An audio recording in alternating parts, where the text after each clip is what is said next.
If you're into simulated helicopters or low-level visual flying, then you'll know why your viewpoint is so important here in Microsoft Flight Simulator 2024. It helps with your situational awareness, your judgment, and your ability to fly and to land smoothly. But if for whatever reason a virtual reality headset isn't for you, well, what's the next best thing? Perhaps something that follows the movement of your eyes and your head and translates them into your simulated viewpoint. Well, the Tobii Eye Tracker 5 does just that, and I'm taking it for a spin. I'll test it in flight conditions, I'll see what works well, and I'll show how it might help you fly better.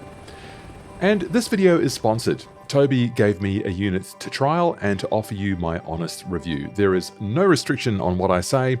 I will give you my honest opinion, as I will do in every video I publish. Tobii's running a promotion until the 14th of July 2025. There's a sweepstake you can join, do a few tasks, and earn a chance to win an eye tracker. The link to that is in the video description.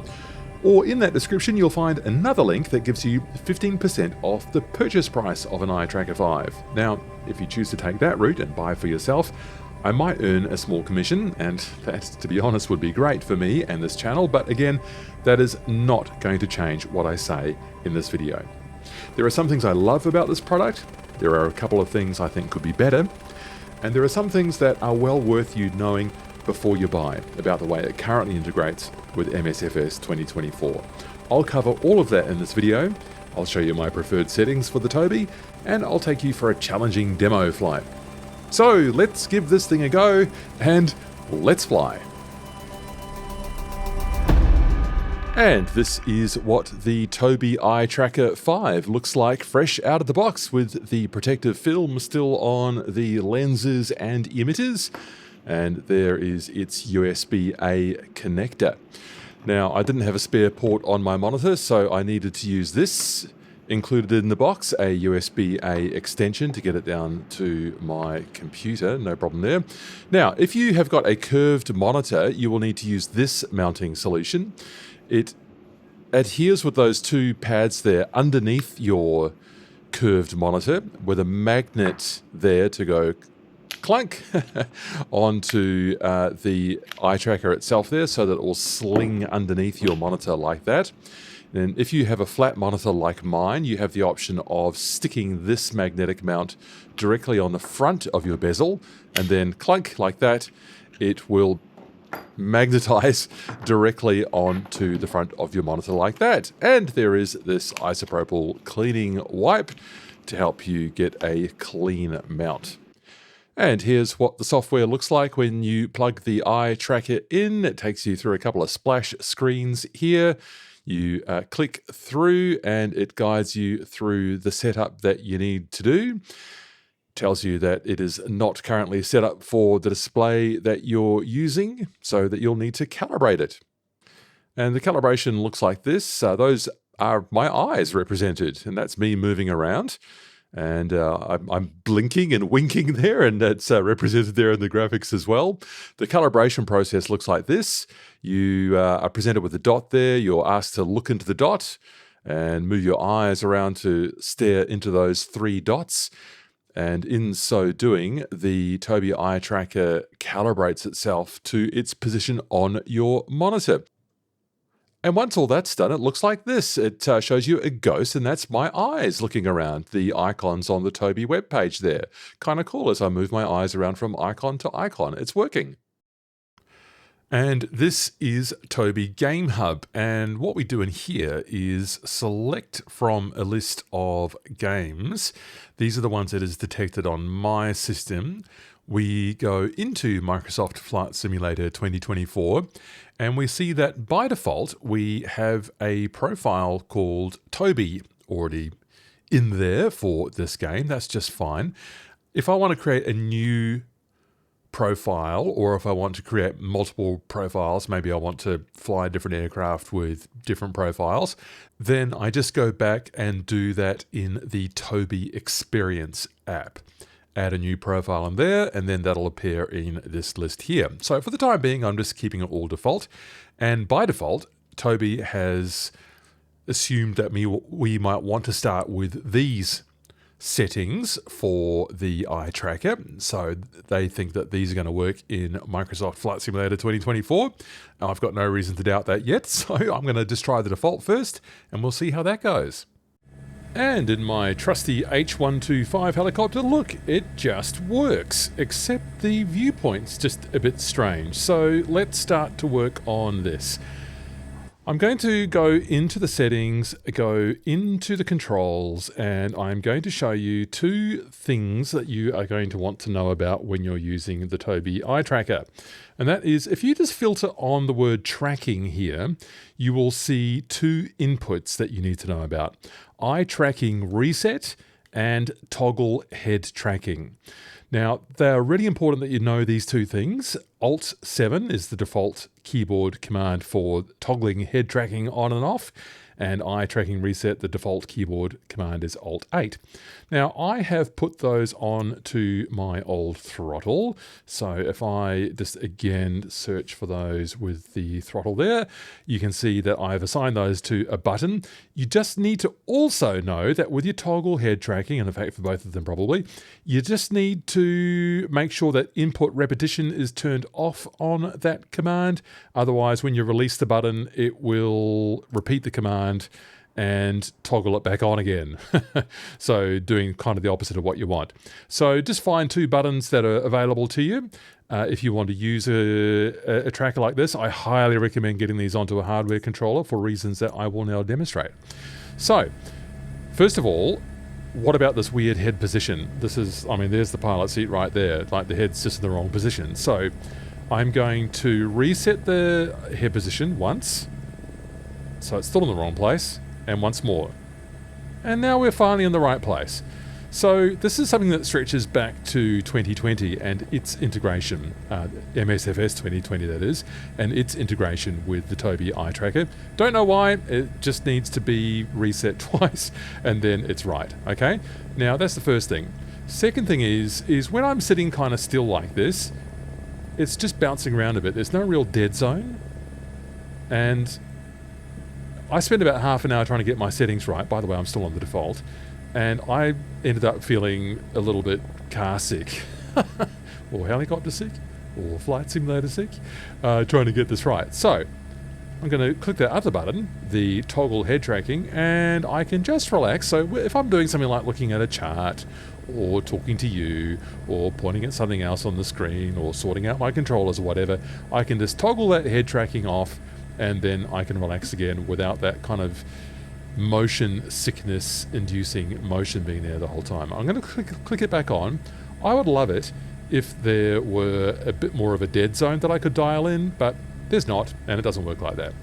Now, something else. Now, I said, when I showed you the Tobii Game Hub, I said these were the defaults, the settings that it came with. I'm just going to bring it back up again. Now, I was actually wrong about that. When I again clicked reset to default, these settings changed. And so the ones that were there initially were not actually the default settings, and they were kind of useless. So things like, I think roll sensitivity was all the way down at 0. That would be kind of useless. So what you need to know is that after you have installed the Game Hub and gone through that process I showed you earlier, you do actually need to reset to default. Click that button there to bring it up to these default settings here. So let's just see what those default settings are like first of all. And so I will now demonstrate it to you. I'm going to turn my head to the left. That's what that looks like. And to the right. And I'm going to tilt my head up and down. I'll probably be going off mic a bit when I'm doing this. Move my head back and move my head forwards. And what else can I do? And roll my head to the left, roll my head to the right. So that's the head tracking, and I think the head tracking's really good. Not quite sensitive enough there by default for my taste. I expect it to, I'm turning my head about, I think about 50 degrees there to get that amount of deflection. So it's exaggerated, which is what I want, but I want it to be exaggerated even more. I'll come back to that in a moment with my preferred settings. Okay, so that's the head tracking. What about the eye tracking? So now I'm going to keep my head still, and I'm going to look up to the top left, up to the top left, up to the top left, up to the top left, And it slowly is moving up to the top left to get up to that overhead panel. Too slow. Too slow. So, and then now down to the center console. And it's what it's like to me is it's as if there's like a hat switch on your joystick and you're moving the button down in the direction that you want the position to go to, and it's slowly moving down there. So it's just too slow by default, in my opinion. Now, I've seen YouTubers talking about the Tobii Eye Tracker in Microsoft Flight Simulator 2024 and MSFS 2020. By the way, now I'm just using my eyes to go left and right, who say they don't like the eye tracking at all and they switch it off. Now, for helicopter flying, I think that's a mistake because you'll be missing out on something very useful. So let me go back to the Game Hub now and I'll show you what my settings are that I have discovered. So let's go through them. This first slider is it's what it says there. It's an eye versus head tracking ratio. All the way over to the right means that it will only track your head. All the way over to the left, it means it will only track your eyes. I have discovered that I like it at about 60.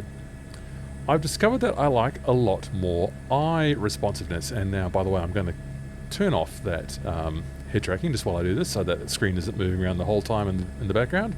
Most annoying. So it's most annoying when you don't want it, but very useful when you do want it, trust me. So 48 is what I've decided I like for my eye tracking. What I like in the pitch and yaw sensitivity is 100.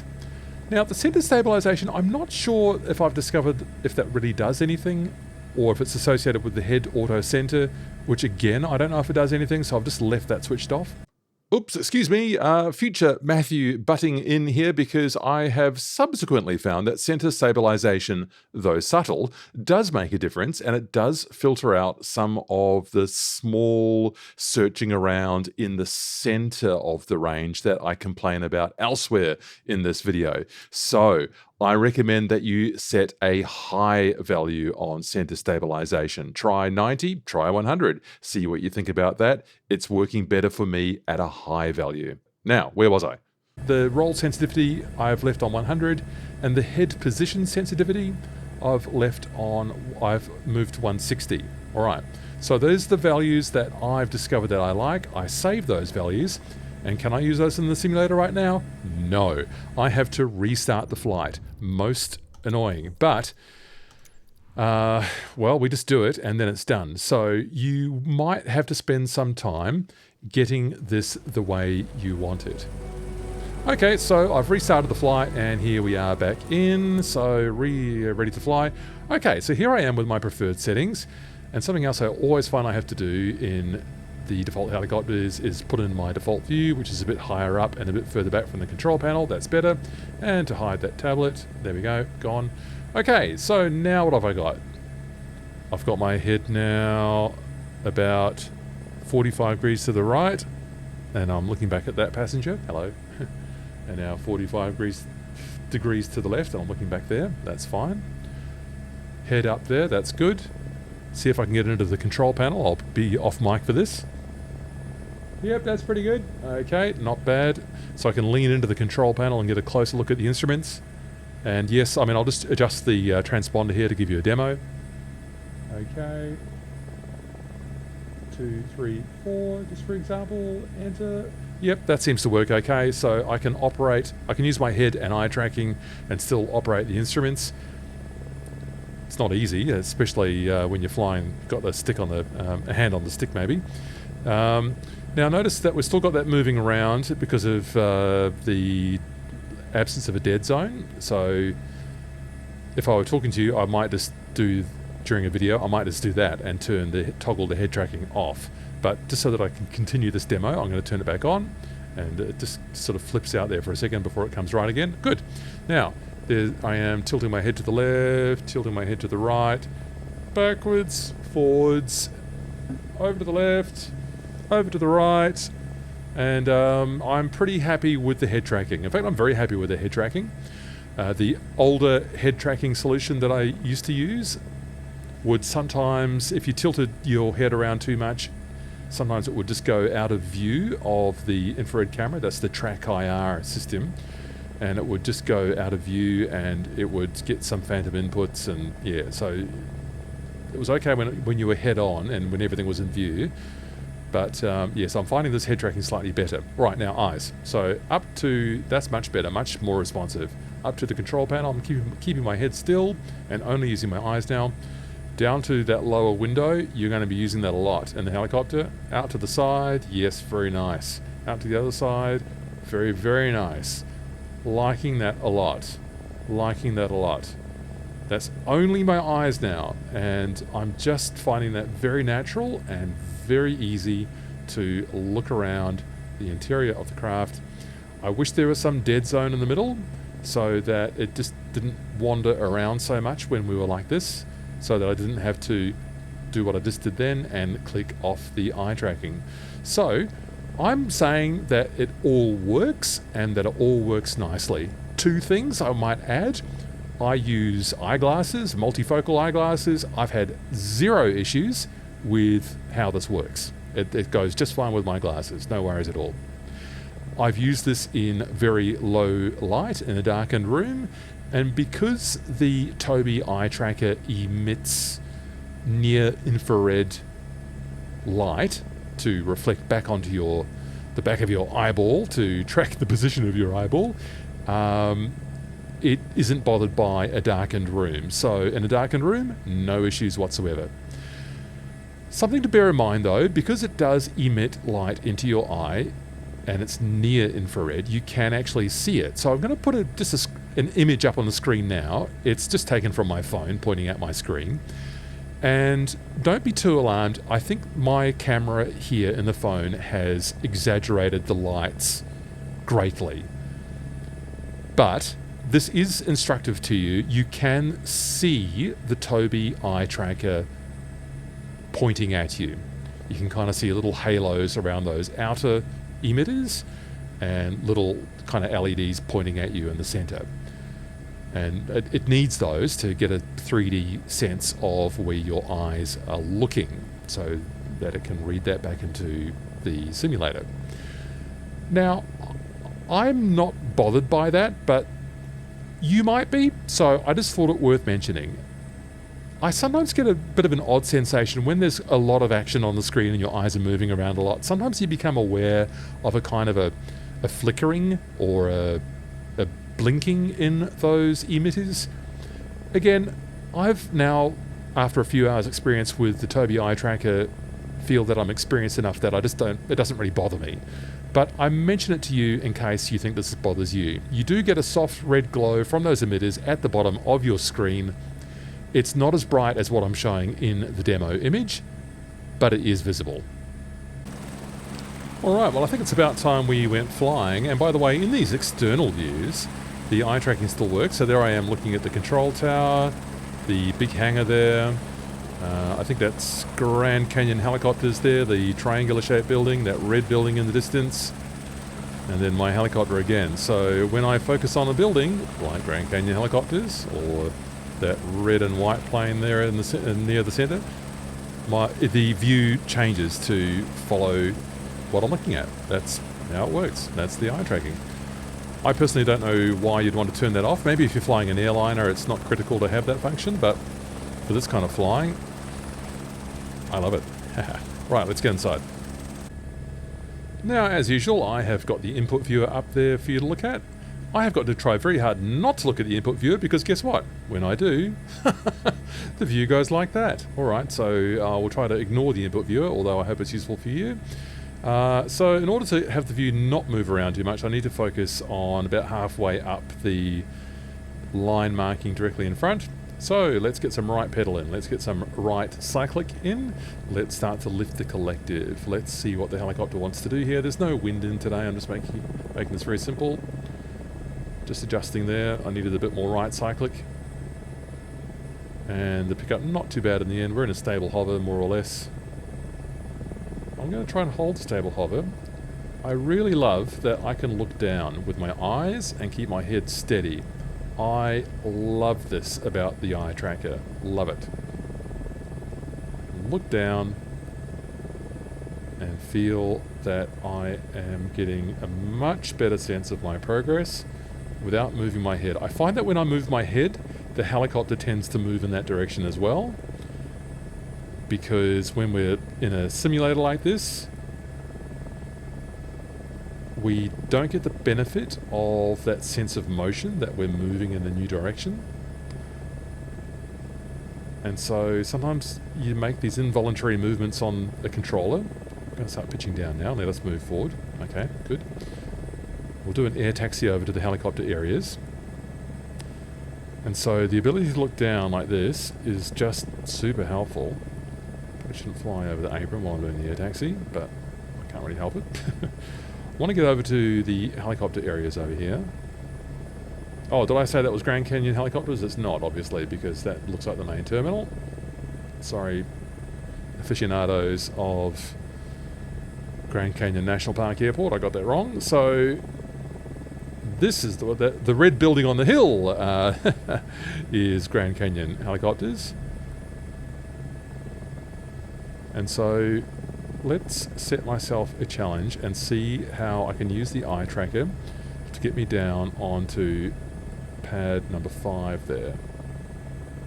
Focusing on the pad, I'm keeping it padlocked with my eyes. Keeping my head more or less straight, but my eyes firmly focused on pad number 5. Creeping forwards, creeping forwards. Lowering the cyclic very gently. That was too much. Nose up that last little bit. Cyclic down. I'm creeping backwards now. Not what I wanted. I'm a little bit too far back. I'm going to just try and fix that now. Go forwards, please. Okay. And now gently down. The helicopter moved to the right slightly when one skid made contact. I believe that's a bug in MSFS 2024 Sim Update 2. I have reported that bug. Let's look outside. How did we do? We're a bit farther over to the right of the pad than what I intended, but that is a small pad and I more or less got right on it, so I'm reasonably happy with that. Just using the trim reset there to undo that trim that just got entered in there. Now let's again use that eye tracker view looking down to that lower right window to sort of take off backwards. So looking over my right shoulder now with my head. We are clear. We are clear. Let's get that landing light on. By default that anti-coil light never comes on. Should have been on the whole time. Oh well. Sorry. Okay. Take 2. Looking down. Right cyclic. That was me looking at the input viewer. Bad habit. Racing the collective now. Focusing down on the lower right window. Needed more pedal there. More pedal still. More pedal still. We're creeping forwards. I don't want that. I want to go backwards.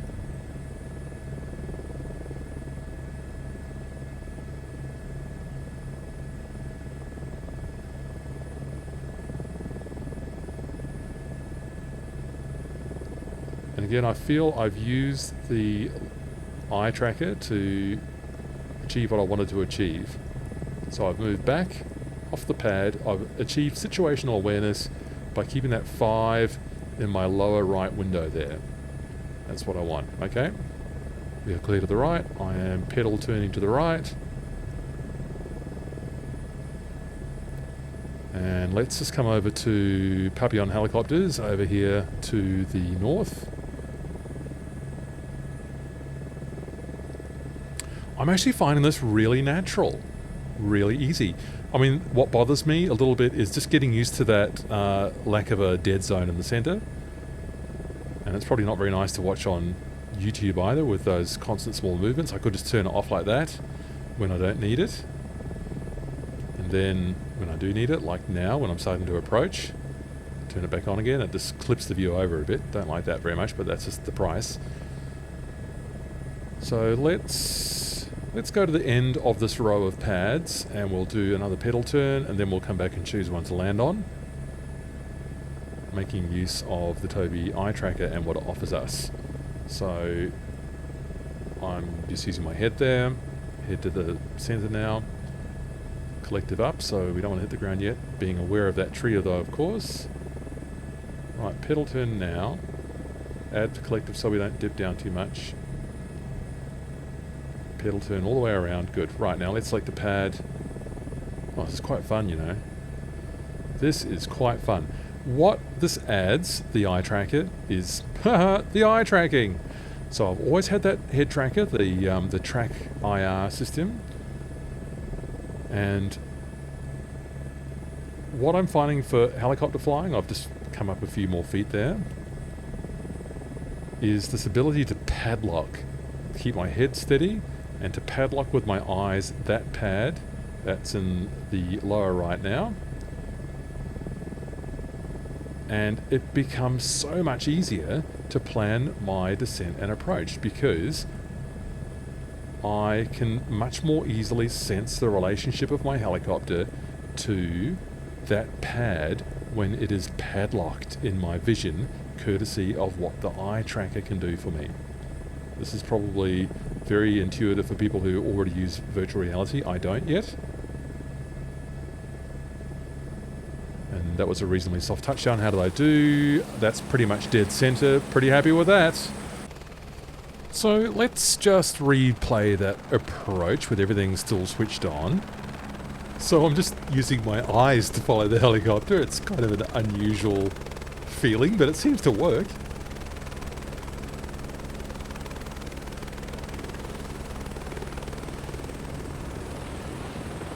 Okay, stay focused on the helicopter, Matthew. And how does this approach look? Stay out of the way, car. Oh, nice pedal turn.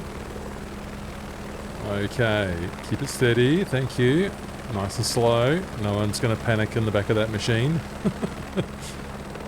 Oh, here comes Microsoft and Asobo's overblown dust effect. I can't wait for this to be toned down a bit. That is too much. Oh dear.